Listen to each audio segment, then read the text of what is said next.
Welcome back, everybody. Tonight's seed is about power and protection and purpose. We're joined by someone who is not just breaking ground in tech.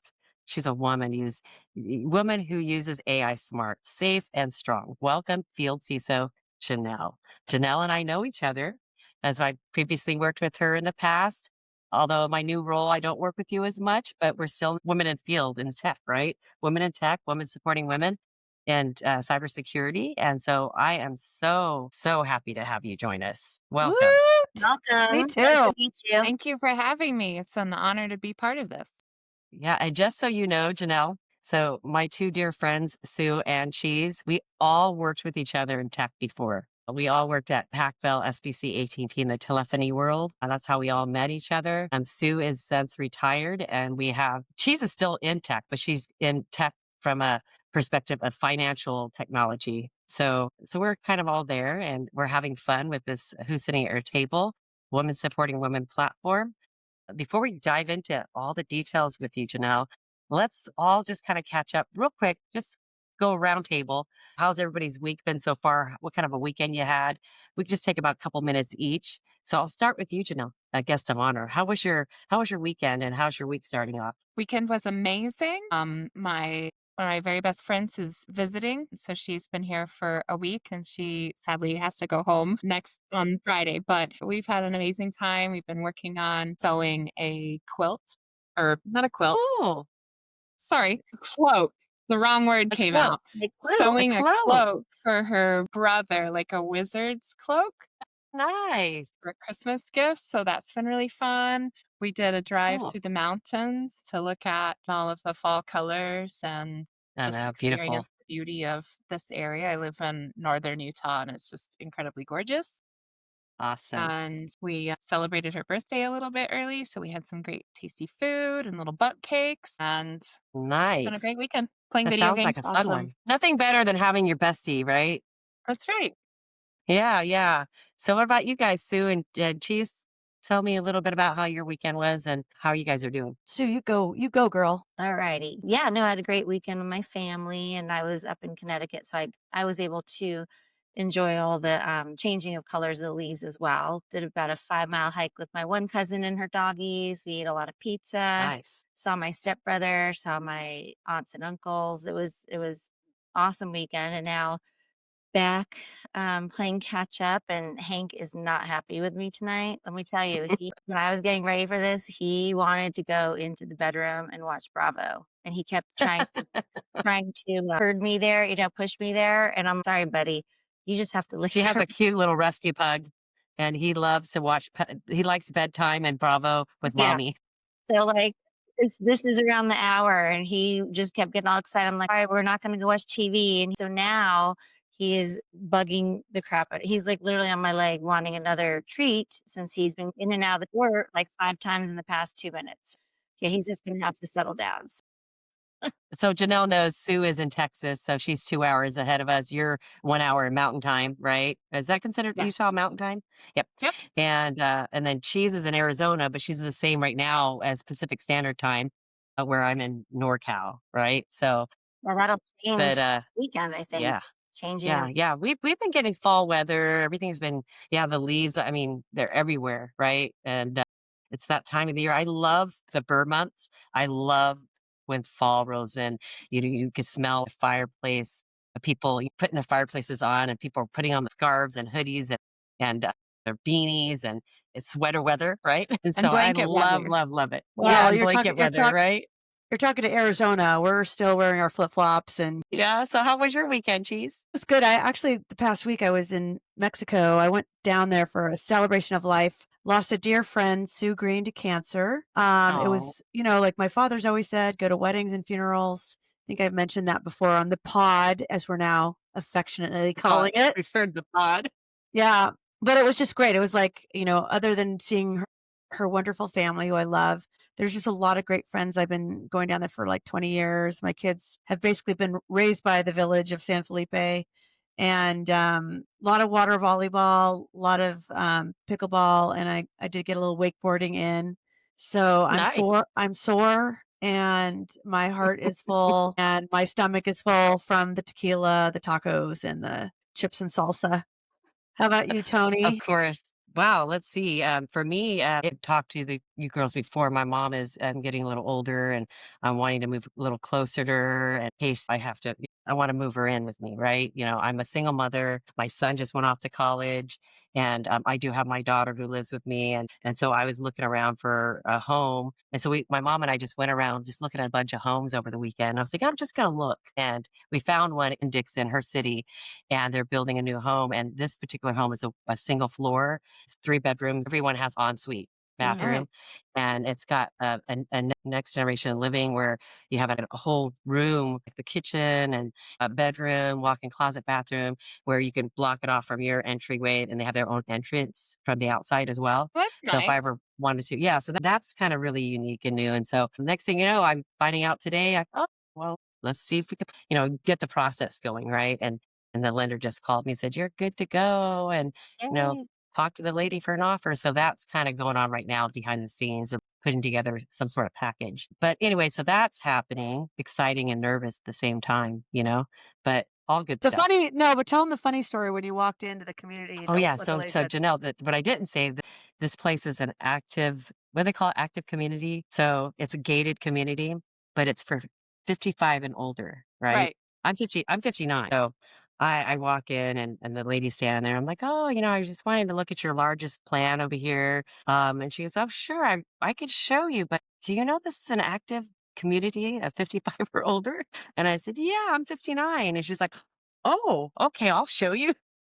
Well, She that didn't It's like believe would I was make you feel 59. nice. it's actually It like it felt good, card actually. it's like getting reverse carded. Like, you're like, "Oh my god! I get to qualify, and you didn't think I did?" Yeah. Yeah, Yeah, that's hilarious. you need to find out all the other discounts you can be getting, because I know when my mom, this was a while back, and she would go to Ross for the senior citizen discount, and they're like, "You're not 65." She's like, "No, you're right. I'm not. I'm 70." And they're like, "Wait, what?" And so we have to find out all these discounts. I know, now that we're getting it, the mid-50s and up. But yeah, this place is a really cool little community. It's gated. It has 2 different dog parks, has pickleballs, clubhouse, all this kind of really cool thing. I That guess it sounds all really comes with nice. the landscaping is all done, that's all a part of the community. So I'm That's excited great. about it. I guess, now that we got a little caught up, guys, let's get right into it, right? And I want to talk to this boss queen, Janelle. Janelle, this is a really, really exciting topic, right? Women and how we use AI to better our lives, but also to protect ourselves from it too, right? This is a really, really, I'm fascinated by AI, and so well, let's kind of just get started. So, and let's before we get started into those questions, let's just talk a little bit about you, Janelle, where you grew up. What was the little girl, Janelle? What was her life? Were you a boss queen back then like you are today? Because I know you are amazing. So let's talk about the young Janelle. Well, thank you. You're very kind. I don't know that I was a boss queen, but I was certainly bossy, I'm sure. Of it. But yeah, little me. Well, I grew up moving all over the country with my mom, and my parents divorced when I was 4, and I have lived in Texas, Oklahoma, Massachusetts, Colorado, 3 or 4 different places in Tennessee, Georgia, Holy smokes. Delaware, California, Washington State, and now Utah. So My my goodness. childhood was moving a lot and Yeah. having difficulty making and maintaining long-term relationships. That was my childhood. But I was always kind of on the darker side of the things. I guess I was always intrigued by um, things that confused my mom. Maybe she wanted me to wear pink and no, she loves me how I am, but she did want me to wear, frilly things and lots of pink and I was not be a very frilly girly things kind because of girl she either, though, Janelle. I was I not was either. not either. yeah, Not yeah. at all. She Tomboy. she she was she is a girly girl in certain ways for sure. And I think she really wanted to have me experience that. But I was very into black clothing and still am. Yeah. And, Nothing wrong with that. goth music and and just art. I really loved art. Art's always been a lifelong passion for me. And Another artist person here, and that's just she's right. major. Oh, Her nice. major was art. Yeah, My yeah, minor is in art in ceramics, actually, but Nice. cool. my major is in computer science. But art was where I would love to The creativity what I side of you. loved for sure. Yeah, yeah. But computer science was good because I always we had a computer early at our house, and I loved using it and getting to, I'm of the age that was going through high school and experiencing kind of the initial stages of the public internet and doing all of the different chat rooms and making the little crazy little web pages that were all just text and had like different colors of text and stuff, and that was how you could be that was how you could personalize your website when it actually was able to be done. So I got to learn like HTML and all the fun things. And so when I got to college, I actually originally thought that I wanted to be a doctor, and started kind of working towards that, but then decided that I did not want, in fact, to go to school for ever. And so Sounds like I you're a ended little up bit of a rebel, huh?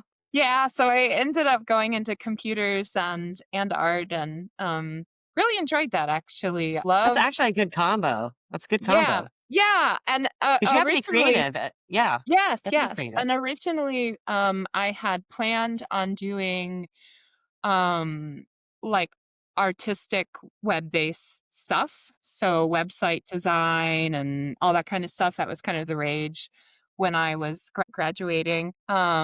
And then when I actually did graduate, the entire economy collapsed in technology. This was in 2001. The doc bomb. And they, rescinded all of the job offers and everything for basically everyone in all of the classes of 2001 that were really Wow. into computers. And so kind of took a different path than I had originally anticipated, but I'm really happy with what it is. But yeah, as a kid, I was just a little weirdo, a little quiet weirdo. And I kind of In am still in all today. the good sense of you are uniquely you. You bring a lot to the table. Everybody that meets you, the Trace 3 team just loves you.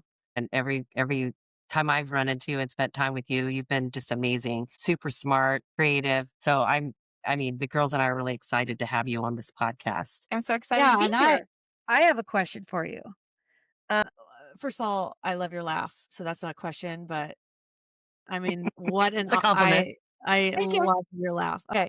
So was there a defining moment or any kind of turning point when you knew that security was your calling? Maybe a moment when you felt, okay, this isn't just a job, it's a part of who I am. I mean, do you feel that way about it too? Feel. And also apologies, because for anybody watching this, I did not plan correctly from a lighting perspective, and so it's just my little glowing face sitting here in the dark. But yeah, what I would say that there isn't one specific moment where I thought to myself, wow, this is what I love and what I want to do. It was very much of a cumulative thing where when I started, I actually, like I mentioned, the jobs were all rescinded. And so I ended up moving to Tennessee. My mom was having health problems and I wanted to be closer to her. So I moved to East Tennessee in the Knoxville area and ended up getting into help desk.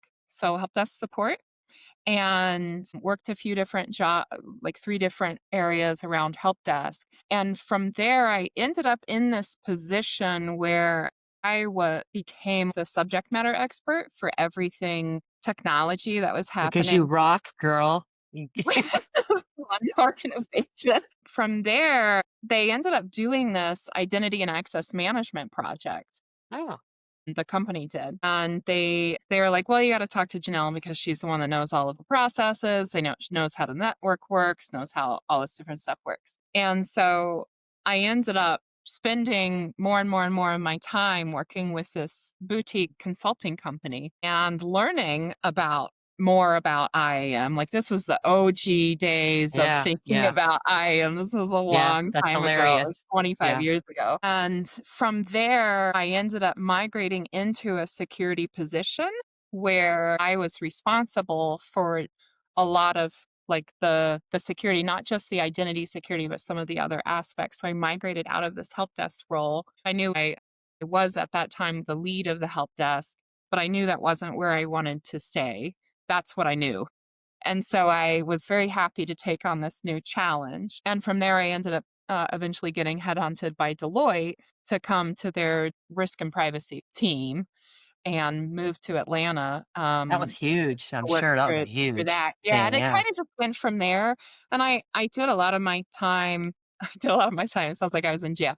I spent a lot of my work time in those earlier years focusing on identity for sure, and, ended up working for, Deloitte for a few years and then went over to the Department of Energy at the Oak Ridge National Laboratory, and there I got exposed to a lot more. I mean, I got so exposed to so many different things at Deloitte. It was an incredible. I was working 80, 90 hours a week for the entire years that I was there, but it was such an amazing learning experience. It was very overwhelming and very stressful, but very amazing also. It was like a level up, like in your career, you know? It took you, yeah, it took you in Yeah. a direction. Yeah. Yeah, Spun because you in they that brought me direction. on But as a senior consultant. I was like, I can figure this out." And then I got there, and I remember I was talking to my mom, and I was like, "I feel like I'm about to have a heart attack. I am so stressed out."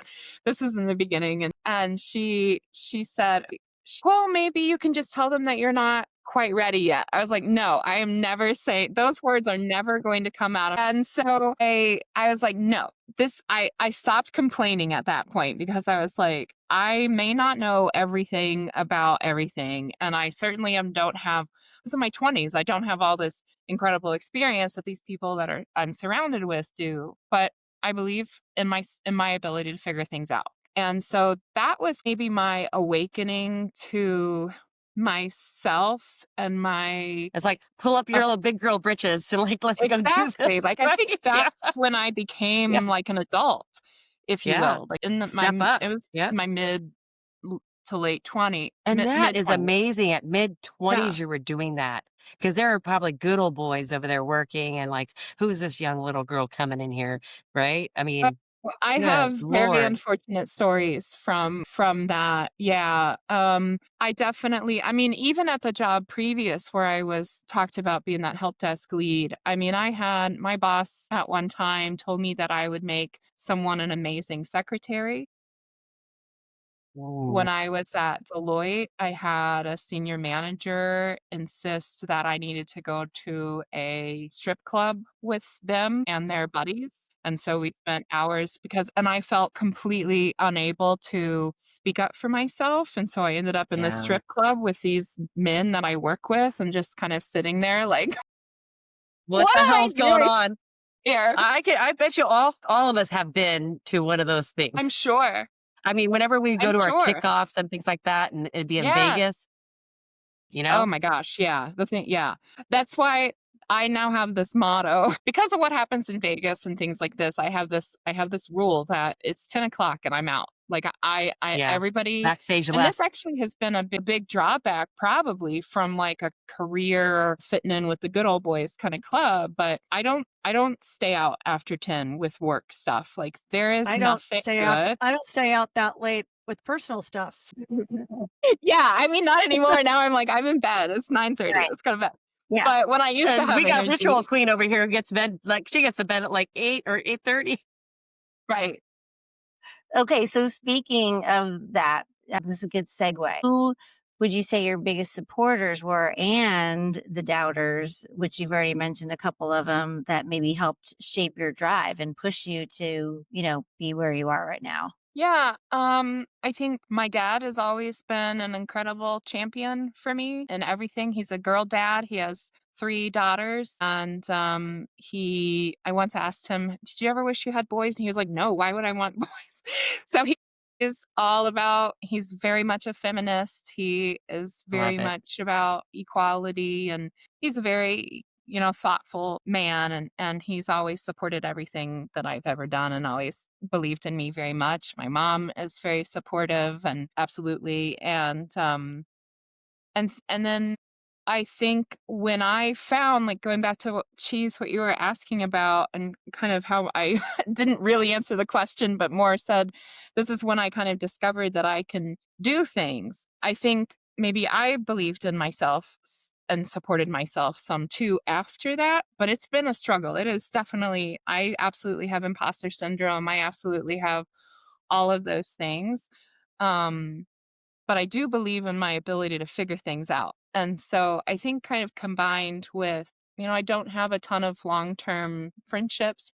I have two best friends, and I've known them for, 13, 15 years. But when I was in my 20s, I had kind of more transient friends. So it was really my parents, I think, and Wow. Yeah. that supported me in that. And believing But in you also yourself. at that very young age, yeah, at a very young age, you took on a role with a lot of responsibility. You didn't have a lot of time to socialize. It sounded like you worked a lot, right? Yeah. But it brought you to this today, right? It brought you to today. So that kind of goes into my segues. You've seen technology, you've seen it evolved from, early days and to now where we at AI world, right? Everywhere, right? How has that shift changed the way that you see opportunity for women in tech? Well, I think it's been a slowly evolving thing. When I graduated from college, I think there's definitely one, I think two other women in my entire class that were in my college, my information systems college, that graduated that year. And now I see, women proliferating IT courses and certificate programs and all kinds of different things. I mean, we're still definitely not 50-50. That's Yeah. absolutely for real. We're still missing a lot of women in leadership and mentoring roles, but we're getting there. And Mhm. I think, there's a lot of things that are also pushing back against us these days, but we have, a lot of diversity, equity, inclusion, and belonging initiatives. For Mhm. example, I lead our Elevating Women's Alliance here at Trace 3. And we've Love it. got, incredible executive sponsor and Sandy Salty, who's our chief marketing officer. We have incredible amount of women and allies here that are really participatory in our employee resource groups. So all of that, I think, kind of combines, but I'm not sure if I answered your question or not. No, you've defined the shift that's happened, that you've seen happen as far as Yeah. opportunities. I think that's exactly what she was asking. I am actually I've written a book about for parents to help their children navigate their future in an AI world, and It's I amazing. haven't published it yet. But I will say it does get a little overwhelming at times. What would you say, to those of us trying to stay curious but not get completely lost in this new world that's, presented to us? So I think just take it slow, kind of start with curiosity, and then you can really move from curiosity to capabilities. Think about, what does AI mean to you? How are you interacting and using AI tools today, like ChatGPT and Copilot and Grok and whatever else? And how does that influence the way that you think? How does it influence the way that you represent yourself? How do you keep your voice and stay authentic when using AI?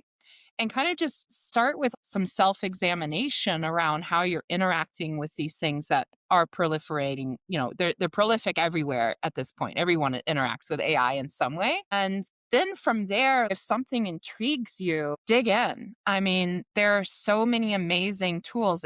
Gone are the days where there was one single text based website that somebody built, that may or may not be accurate, right? You can plug in full thought sequences into your search bar, and you'll have AI tools help you figure out what it is that you're even trying to think about. And then you can just go from there. But you always got to make sure that you double check and make sure that things are real and aren't just Mhm. hallucinations, or aren't full of bias, aren't, pushing you in a way that really doesn't make sense because it's getting its information from some,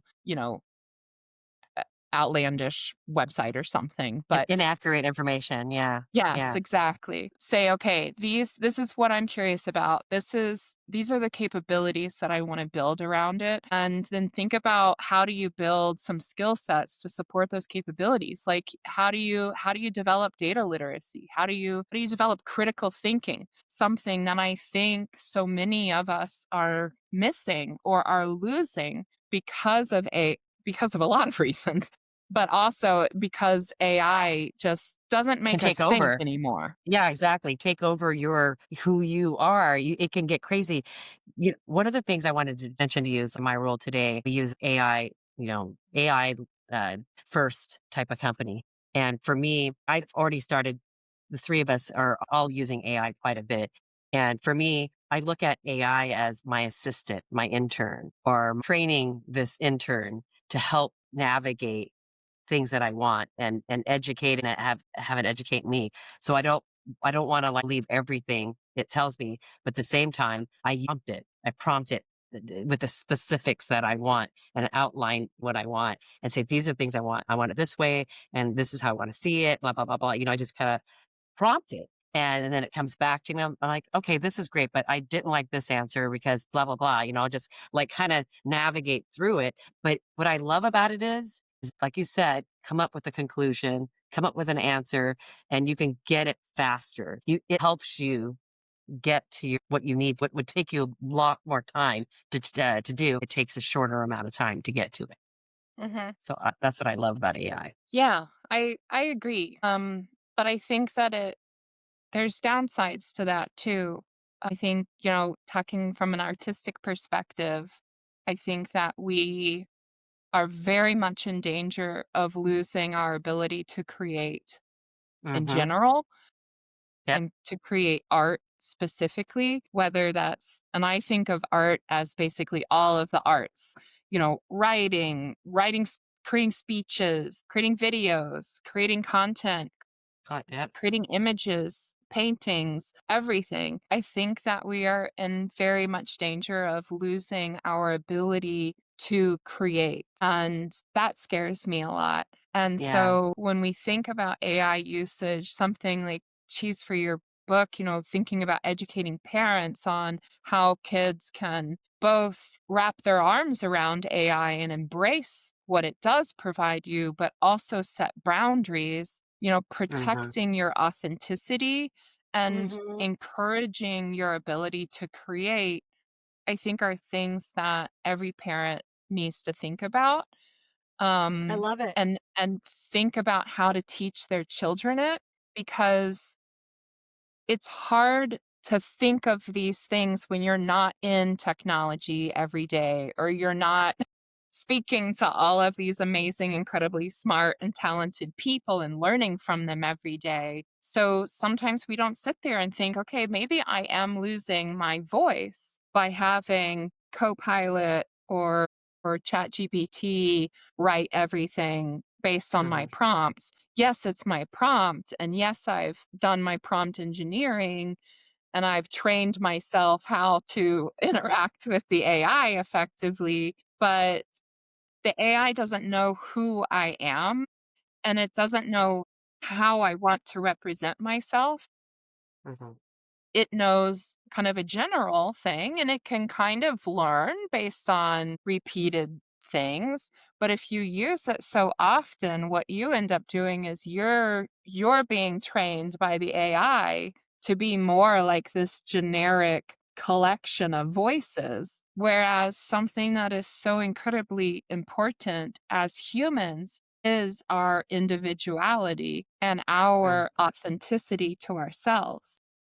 And Mm-hmm. so being able to still maintain that and still be unique is something that I think that we are in great danger of losing, and is really critically important for individuals, for parents, for employers, for everyone to think about. Yeah, Janelle, Yeah. do you have any advice on how to prevent us from giving up our creativity and control when it comes to using AI? Well, I think it's about balance. It's about using AI to enhance, not replace ourselves. It's about making sure that when you are using prompts that you're injecting your voice, your tone, yourself somehow in the ways that you're engineering those prompts. Or better yet, just have AI create the outline of what you're trying to accomplish. Tell it what you're trying to accomplish and the spirit and the voice that you're trying to accomplish it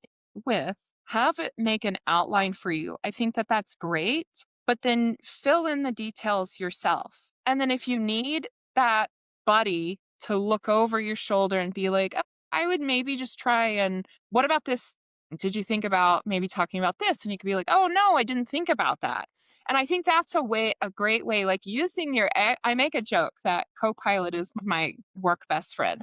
And that's because I use it to tell me what I'm missing because I don't know everything. And no one ever knows everything. And that's okay. AI doesn't know everything either, but it's getting it's getting there. I say, like, for example, I was recently building a map of different types of things to talk to our clients about. And so I thought about how I wanted this map to flow. I thought about what the outcomes were that I wanted. I thought about the time that would have to be spent by different people to support this map and really what the value of it was. And so I put my outline together. I came up with what I thought was good. I did my research. I plugged in little things that I didn't necessarily know about. But then I said, okay, can you take a look at this map that I've created? This is me talking to Copilot. Can you take a look at this map that I've created and tell me if I'm missing anything? And it's like, sure. And it goes through and it says, well, have you thought about these things? And some of them I did not want to include because it wasn't part of my purpose and of the purpose of this document. And some other things I was like, oh my gosh, I totally didn't even know about that. I never even heard about this, but this Mhm, is amazing. And then I spent, like an mhm. hour researching all about what this one thing was. And so that way, yeah, I could include the little blurb in my map, but now I'm better educated about something that I had never even considered before so that when it comes up, I can, hopefully help my clients or talk about it or have interesting conversations about it. And so I think that's an amazing way to be empowered by AI without losing who you are or losing your authenticity because being authentic is very important to me, for me personally. And I love interacting with people who are authentically them, whatever that means. And so it's important to find, that balance between how do we stay authentic and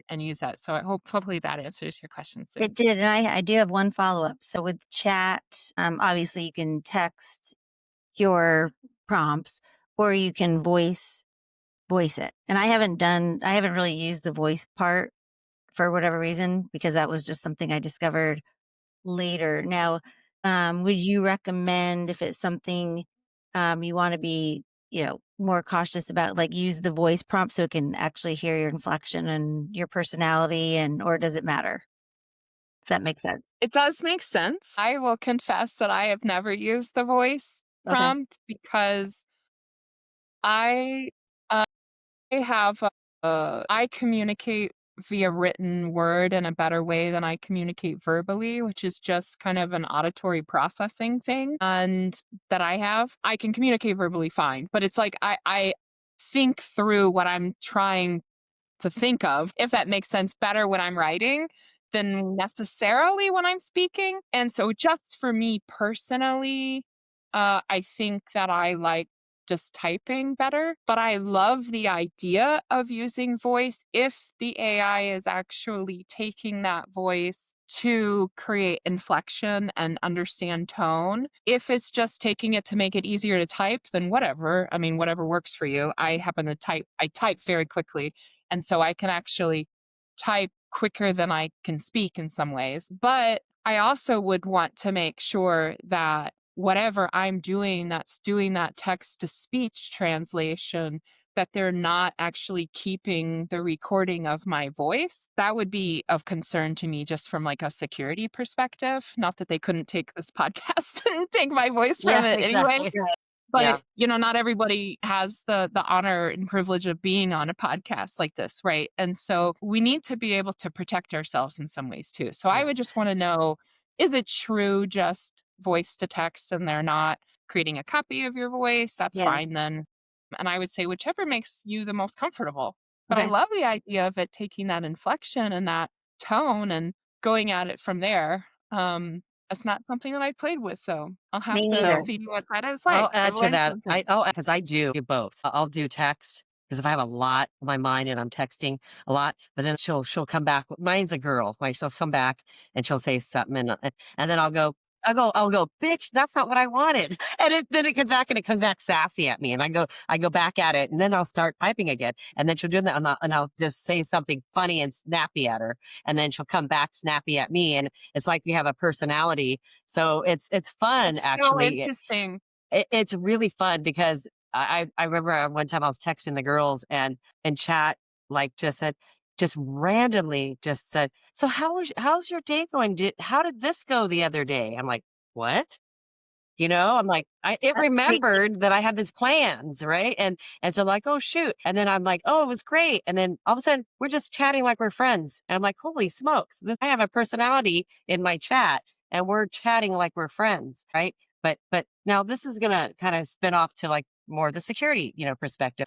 For women running businesses and building their personal brand, what are the top three things to keep in mind as we're using AI safely? So we just talked a little bit about hey, how can we protect our voice, but deep fake and all these other type of technologies that are, you see these stories where the elder lady picks up a phone call and it's a voice of this AI generated robotic or whatever you want to call it, voice of her grandson, or a video chat comes in and it's video because you see the deep fakes all the time.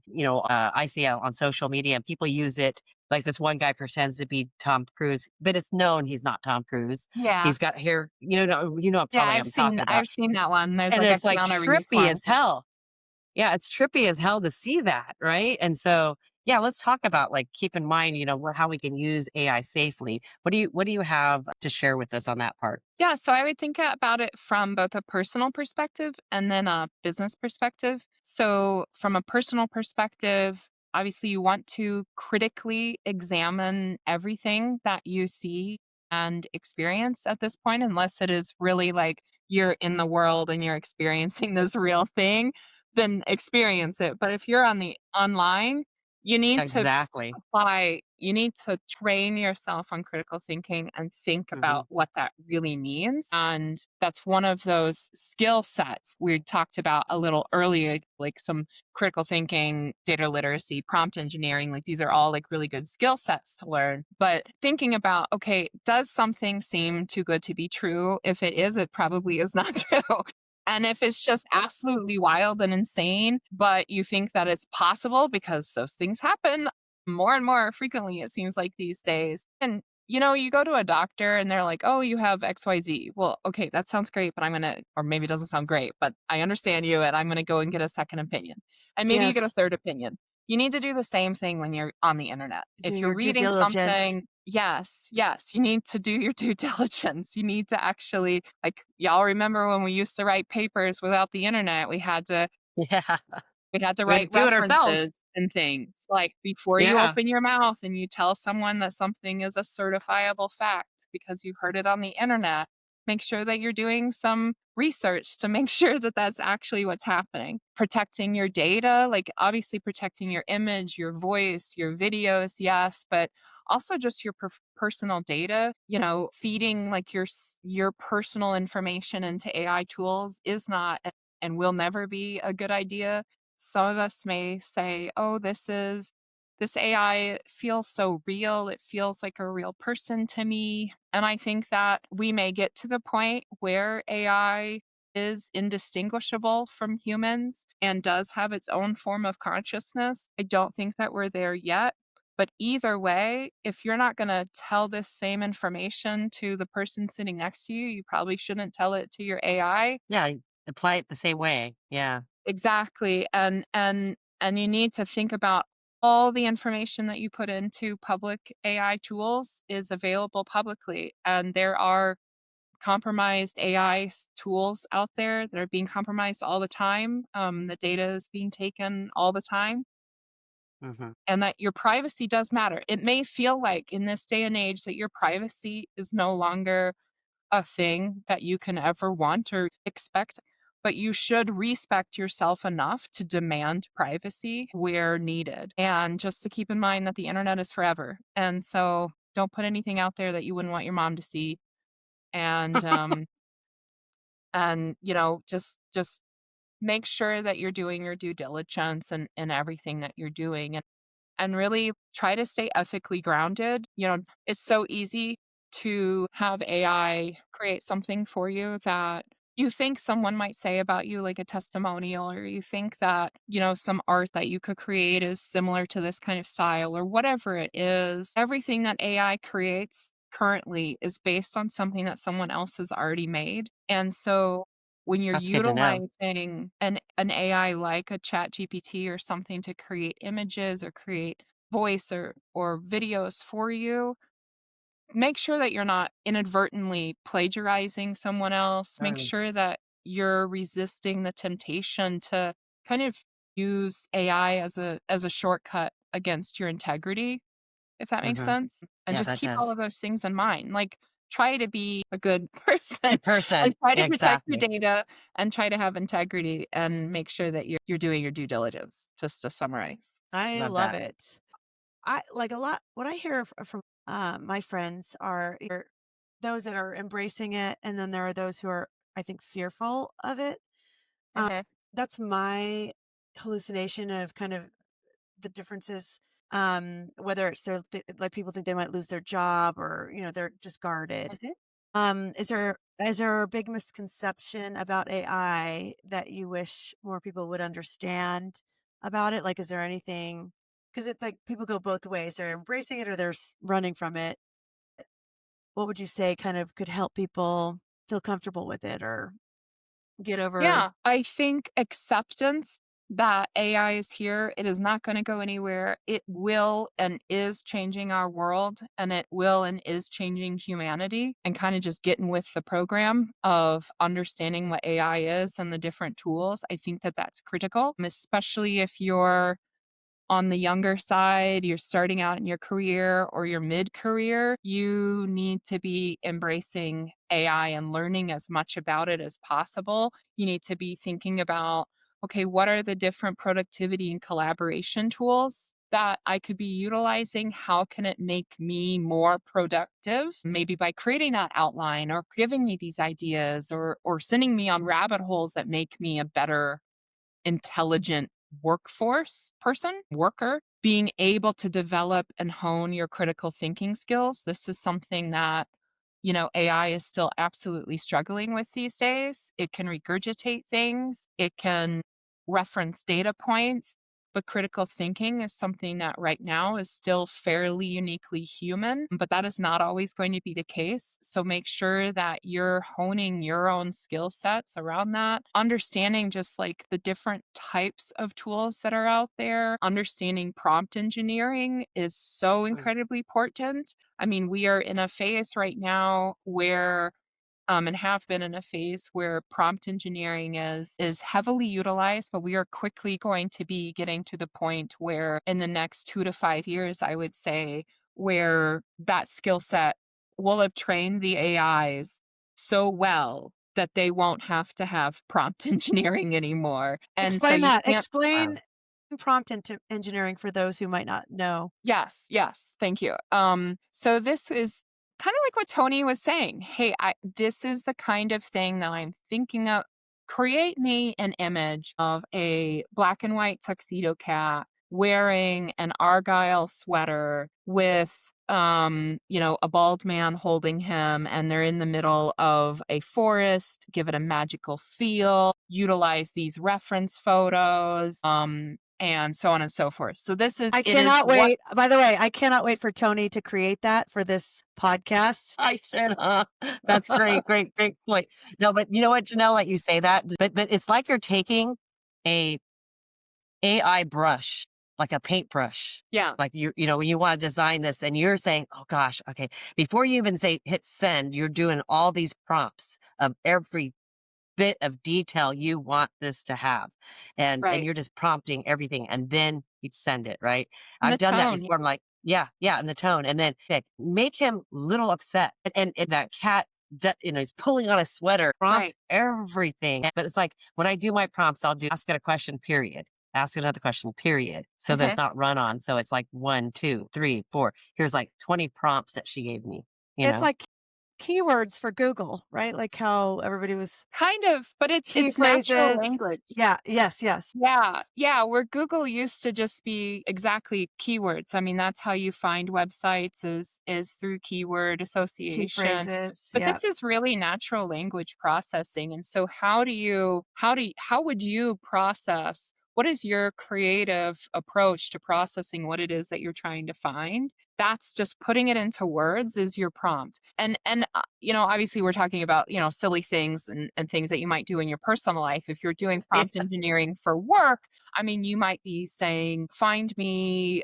existing research data within this library that is on the impact of this chemical to local fish population. Dates of data are 2002 to 2015. Ignore any data sets that have XYZ components in them, that kind of thing. So that might be something that like a statistician would be looking for, someone who's trying to find statistical analysis on something, right? I mean, there's all kinds of different prompts engineering, but hopefully that answers that question. Yeah, Yeah, it's no, really for good. sure. Are there And I forgot what we were originally talking about, but you can remind me, I'm okay, sure. it's okay. I'll ask another question. Are there any boundaries you personally set when it comes to using AI or sharing data? I do not share personal data with AI. I mean, I think the AI has gathered the types of things that I'm interested in because of the things that I've asked it, but I safeguard my privacy to the extent possible while still being someone that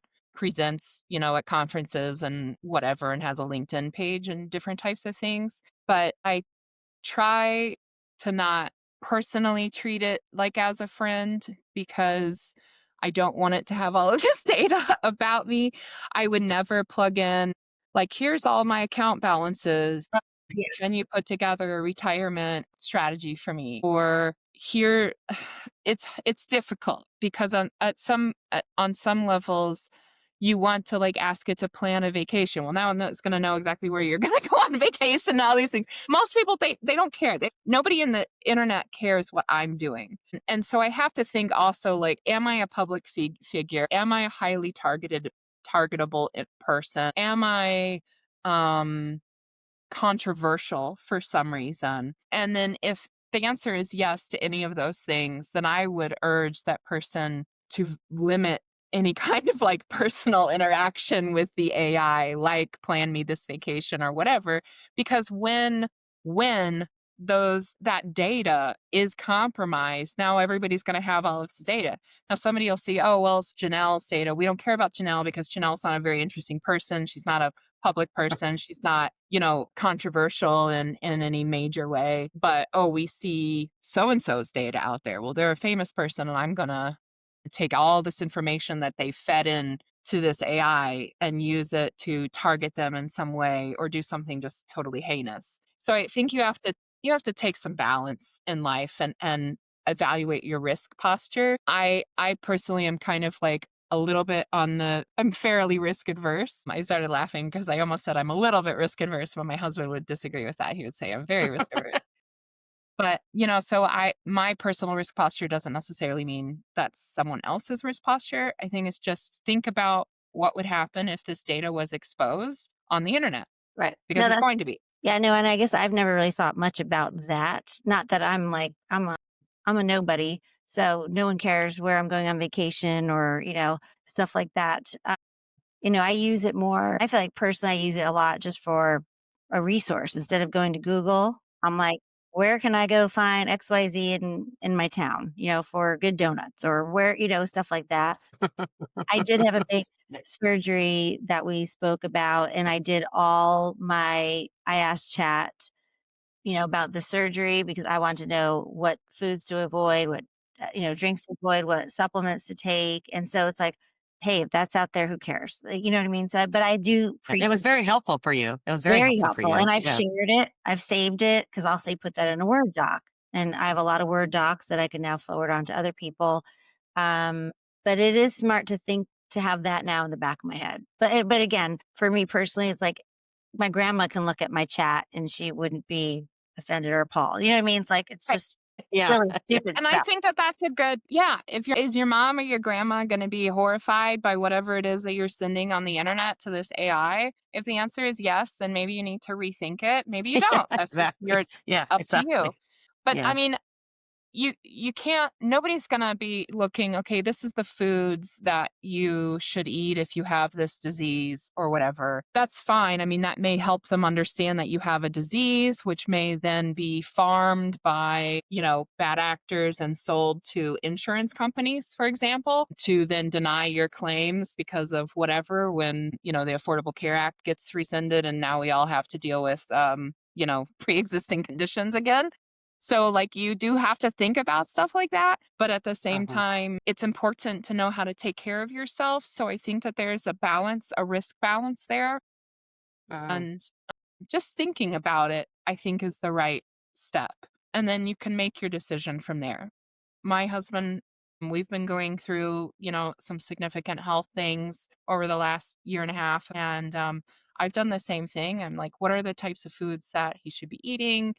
And I created this whole list. And that's, what we use to go shopping. And AI helped me build all of that. So I think that that's okay Mhm. Yeah. because it's not a secret that he has, what's been going on. So, like, Mhm. it's, You can say, and ask, it's I'm Yeah. helpful to asking us. for a friend, because there are times when a friend wants me to ask, find out information. I'm like, so I'll plug it in there. I'm like, oh no, this isn't for me. This is for a friend.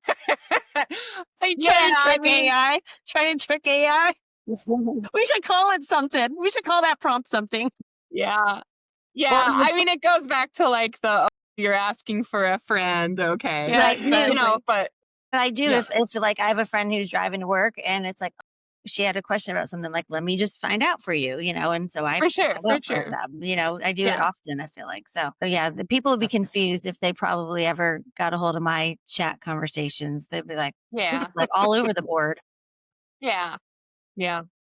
But again, you just have to think about, why would someone want your data? Would they want that financial data? Would they want that health data? Would they want your vacation data so they can rob you? Just think about why someone will want the Mm. data, and if you can't come up with a reason why someone would care, then it's probably okay. Well, and Right. for the vacation thing, you can be very general. Put together a 12-day vacation in Italy, including blah, blah, blah, but no dates. Like put an itinerary together. You don't have to have the dates. You can keep Yeah, it. but there's things amazing things called agentic AI or AI agents or bots that can, like, book your entire vacation for you. You can say, Mhm. "Here's my budget. I have a $5,000 budget. I'm going to be there for 10 days on these dates. These are the things that I want to prioritize. This is the type of hotel I want to go to. These are the type of sites that I want to see." And it will actually book everything for you. And that will get more and more prevalent. So when we think about, people are scared about the job market, kind of going back, I think, Cheese, to what you were kind of saying a while ago. Yes, AI is absolutely going to be impacting the job market. It is impacting, and it will impact more and more and more. And the jobs that are repeatable and that can be done utilizing data sets like hotel availability, flight Mhm. scheduling, all of these different things, all these people have APIs. All these companies have Mhm. APIs that you can build agents to interact via API and book things directly, do things directly. So the idea of, like, a vacation planner or a travel agent, or Mhm. lots and lots of different types of jobs that you make decisions based on data sets and prompts. This is the kind of vacation I want to take. Here's my budget. Mhm. Those are going to be eliminated. The And I don't hospitality think space is that, probably impacted big time, hospitality space. absolutely. But there's lots of things that are not going to be directly impacted. But having that prompt engineering, having the understanding of the tool, utilizing the tools yourself, building skill sets around those tools, creating little AI projects. Like something that I encourage people to do is set like a little AI project. Find a purpose, what's kind of interest to you, choose a couple tools you want to interact with, create a data set or download data sets. There's billions of data sets available on the internet. You can do all kinds of different things like with data.gov, all kinds of different data sets, and then build like a little tool or something. And the more you familiarize yourself with the tools, the better likelihood you have of being able to shift into a position that is not going to be replaced by AI within your working life. Yeah, That's Hopefully. interesting. I've actually Yeah. had fun with it, helping me fix issues with my Wi-Fi. Like single mom, living at home, don't necessarily have the man there to kind of help me with all the stuff. And Chat's just been my homie. Like, and he's a boy, mine's a boy, but yeah, like just giving the back of like what kind of model I have of my modem, and I had conflicting Wi-Fi signals going on and that sort of thing. And I would have taken me forever to figure it out without Chat. So I'm like kind of like definitely excited about little home projects and that sort of thing. That's not necessarily training me for the job market or anything like that, but it's getting me familiar with how to use it. That's for sure. You know what? It could be training for the job market. If somehow something happens and we're all replaced with AI, what's not going to be replaced with AI anytime soon is you know, plumbing and building and The all trades, kinds of the different things. trades. I'm being kind of facetious with Yeah. for you obviously, but um, I've got a I good bread think that crack. So that'd be great. exactly. So you could be like Okay. the handy girl, using. Yes. So you, Janelle, you mentioned that there was like 2 women who graduated from your school with bachelor of science degrees, I guess it was. It's information sciences. Information We didn't sciences. have Okay. it wasn't called computer science yet. Sciences It then. is Okay. now. Gotcha. Okay. So do you feel like that, is the question is like, do we feel like there's still a misconception about women in tech? Like, do you think that there's Especially a around AI. Yeah. perception that we have to change or reshape that Narrative. narrative? Or do you feel like it's already kind of arrived? Like, where are we with regards to women, and how they are perceived? It's a complicated question. I think maybe kind of to start us out, we can talk like there are women are very, very underrepresented from an AI leadership, AI development, and data shaping perspective. It is something that we have to ask for a voice at the table. We have to say, my input is valuable. We have to say, we are building this future together, and not just kind of sit to wait to be invited because we will never be invited. We have to focus on things like bias and stuff like that, like where we're saying, hey, we need to represent women in the responses that AI is providing. We have to represent women in the data sets that AI is being trained on, and not just one type of woman, all types of women as much as possible. There are incredible AI visionary women that are out there. There's the AI for All, a nonprofit that's focused on increasing diversity in AI through education and outreach, which Fei Li is the co-founder on. Timnit Gebru is a co-founder of Black in AI, and her work led to really exposing like racial and gender bias in commercial AI systems. She co-founded the DARE, not the one that we knew as a kid, not the DARE, but the DAIR, which is the Distributed AI Research Institute, DAIR. So she's doing like incredible research on algorithmic bias and with facial recognition. There's people that are, focusing on how to know if bias is embedded within AI systems. There's like the Netflix documentary Coded Bias. I would encourage anyone to take a look at that. Very interesting. But there's so much that we can be doing and that incredibly talented and amazing and smart women are doing. But that representation is, my husband turned my office lights on. Yay, we can see me. that represent I know he came home. He was out, so I sent Oh him my a message gosh, after men can we be could print out. helpful. Yes, he's Yes. very helpful always.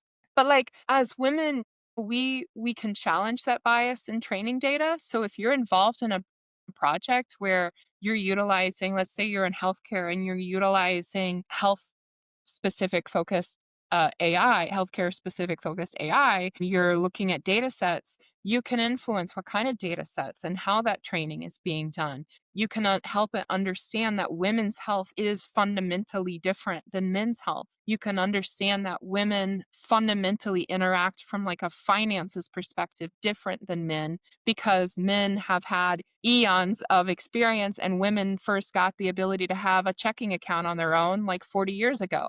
Like Mm.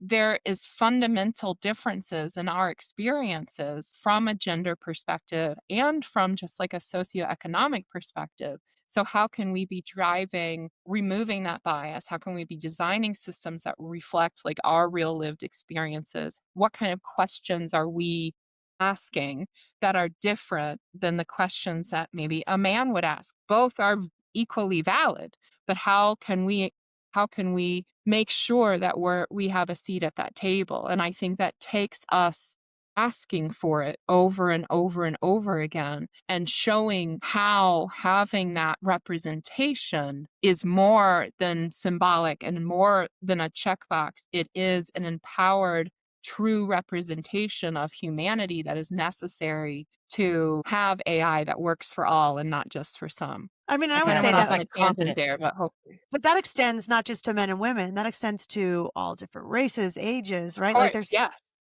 it's everybody needs a seat at the table if we're Having going the to get it right. confidence, the curiosity, the mindset, the belief system in yourself, right? To ask for it and to do it and to it's that's very fascinating. Yeah, Yeah. I agree. And that phrase, "fake it till you make it," Yeah. I have to live by that. I'm a lot better at it than I used to be, but I would become terrified at the idea of speaking in front of a table filled with people, when I was younger. But I had to do it. And so I just made sure that I knew what I was wanting to say. I made sure that I listened so that I could understand where I needed to pivot. And then I just made myself do it. It wasn't because I had confidence. It's not because I feel like what I have to say is the most important thing in the room. It's because I think that it needs to be said, whoever says it, right? And kind of force yourself into doing that. And it can feel so incredibly uncomfortable to demand that seat at the table, but you got to do it. Yeah. And it's kind of like that was going to kind of be like sort of my next kind of question, right? It's like giving advice to women. This is a women platform, right? So women, but in general, anybody really, but because we're supporting women, let's say giving advice to women who feel intimidated by technology, because there's some women are just afraid of technology, right? What kind of steps should they take? Give some advice to kind of get out there and be open to it. If we're going to ask for a seat at the table, we need some advice on it, right? You've been doing this. You've been out there. How many years have you been in tech? Without disclosing your age, because this will go on the internet. No, it's okay. I think about 28 years. Yeah, so about as long as I have been. Yeah, and so that's a lot of years, right? And there are some women that are dipping their toe in this, right? And they're Hmm. not even for the younger generations looking to go into technology, right? Everything you just said was very empowering, right? Asking for the seat at the table, right? And it's about changing their mindset and belief system and having the courage and the passion to go after it. But like what sort of, especially there's some women that are around my age that are like, oh, I don't really do a lot of technology, but I'm curious, what kind of advice would you give to the younger and or people like our age that are behind a little intimidated by it? And you mean like generally broad like Yeah. computer Yeah. technology kind of Yeah. stuff, not just Just in AI? general. Not just AI, but AI as well. But I mean, in general, yeah. Yeah. Well, if you have the opportunity to take courses, whether they're free courses on YouTube, there are thousands, if not millions, I don't even know, of courses on Yeah. YouTube that are incredibly interesting and amazingly well done by experts in their particular areas. Start with just some basics. Like, if you're like, yeah, I think I understand IT is these devices that I use, but I don't really understand what makes it work. Like what makes my phone work. Google a video or look at a video on YouTube. What makes my phone work? Embrace your curiosity Yeah. and then start with the easy, free stuff like a YouTube video. And there are people I haven't ever actually, I kind of want to do this now. I want to go on YouTube and search what makes my phone work.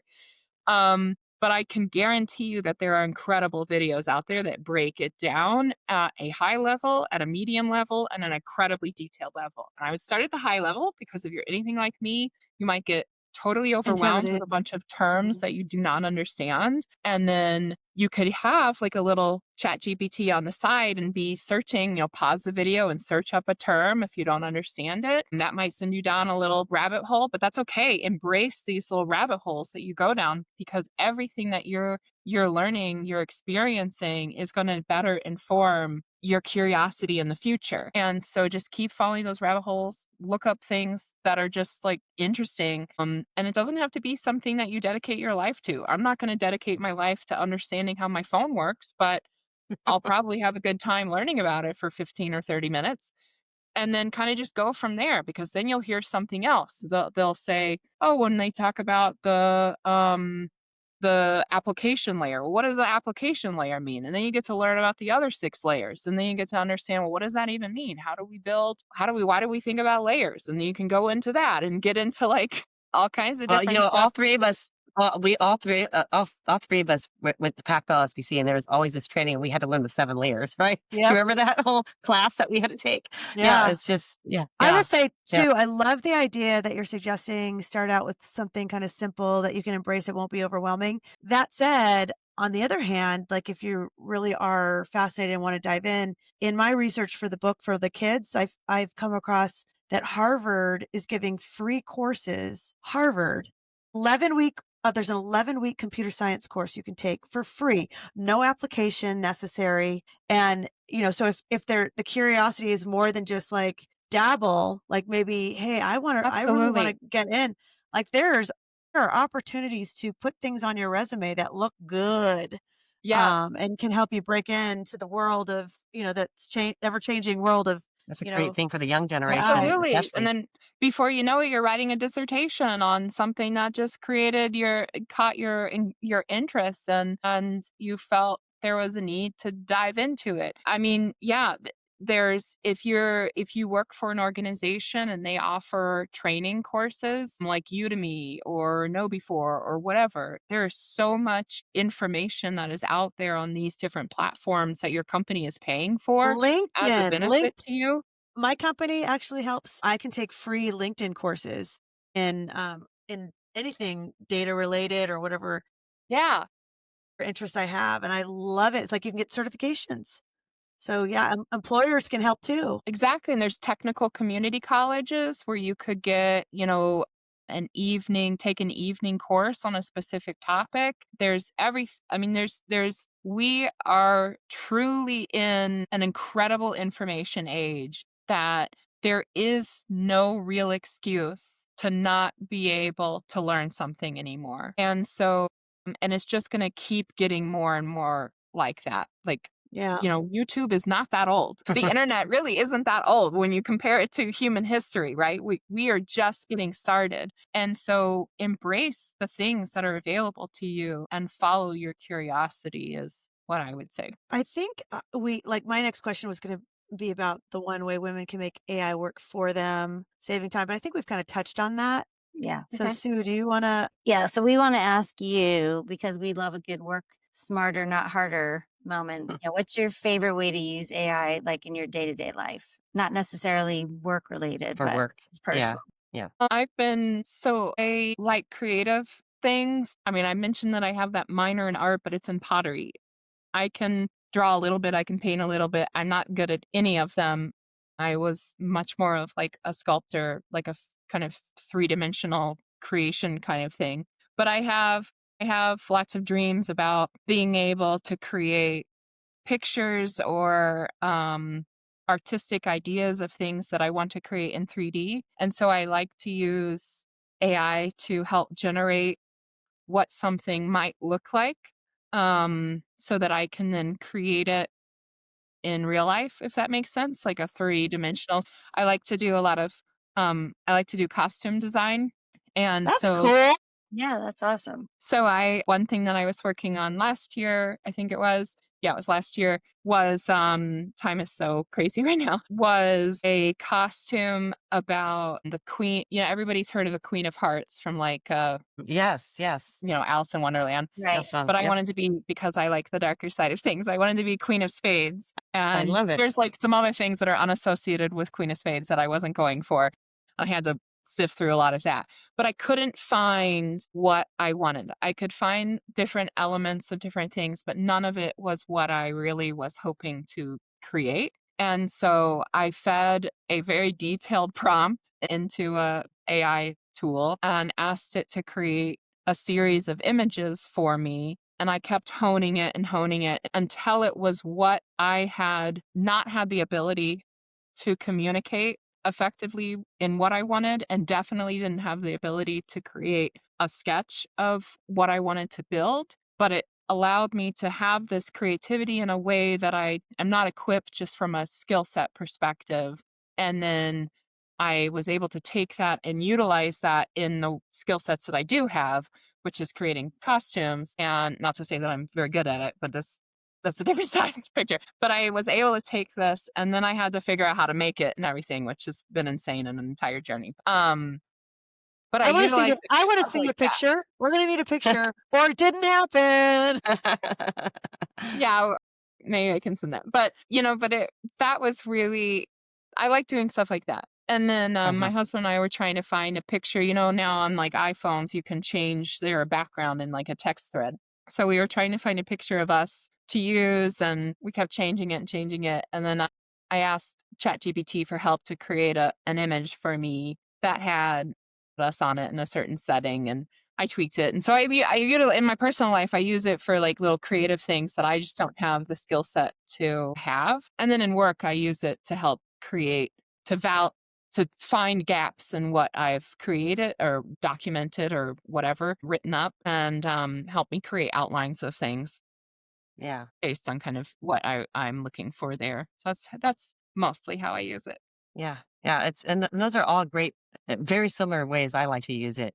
I mean, I'm not creating costumes, but there's like certain art and stuff like that I'm looking for, and images and things that I'm trying to create. And I will ask it. And sometimes there's a little frustration because it'll do something almost perfect and Yeah. then it'll miss something. And then I have to like feed it back and try to hone it and tune it. And finally, I'm like, you know what? I'm not talking to you tonight. I'm going to talk to you tomorrow. I'm going to redo this Yeah. tomorrow. You know what I mean? Because Yeah. sometimes it just can be a little particular, and so I feel that. And sometimes it's like something comes out and it's like, this is perfect, right? It's still learning. It's still trying to figure its way. But I've For had sure. times when I'm working on a little brand idea or concept where it's Mhm. like no matter what I say, it reverts or it does something wrong, or like it's Yes. like uh all over the board. You're like I do need a break from you sometimes, you know? Literally was just I was trying to get it to do something, and we were working, and it was giving me these results, and I really enjoyed the results, and I just wanted one little tiny tweak. And it went back to something that I had asked about it 3 days ago, Oh my gosh.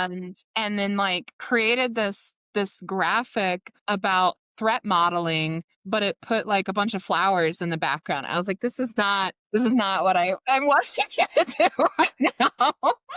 Yeah, it's So crazy. I understand. It's crazy sometimes. like Do use it a lot for research, I and think it's then great. I like to like use it for technical research too. research. hmm Yeah, Yeah. that's good. We talked a little bit about how women using AI and all that, but as we're wrapping this call up, this podcast, what would be your message to women? Your final message here before we wrap up? Yeah. Yeah.